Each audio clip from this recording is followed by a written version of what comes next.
At what financial challenges they face going into a new fiscal year. The bottom line, the numbers are not adding up, which could mean the loss of 100 jobs, including firefighters and police officers. Kirsten McIntyre breaks down the tough decisions facing city leaders. Well, Amy, city leaders have exactly 6 weeks to figure out what to do with this year's budget, which begins on July 1st. The problem is sales tax revenue is almost $20 million below budget.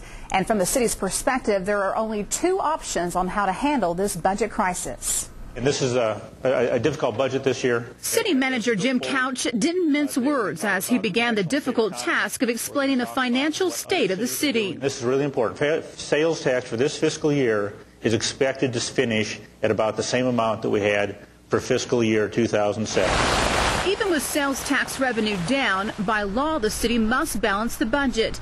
After spending months crunching the numbers, city staff says it comes down to just two choices. Option 1 minimizes cuts in services to citizens. It adds 20 police officers and 10 firefighters, but it reduces 21 non-uniform positions. It also requires employees to take cuts in pay and benefits. It would be anything from police take-home vehicles to overtime in the fire department to percentage of pensions that we pay, health insurance, incentive pay, uniform allowances. It could be anything across the board.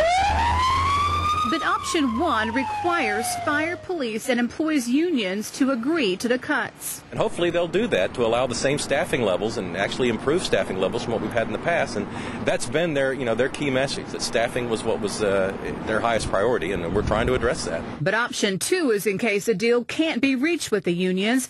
It results in greater service reductions to citizens and cuts 22 police officers, 29 firefighters, and 49 non-uniform positions. It's not a matter of trying to put pressure on the unions. We don't really have any other way to do it.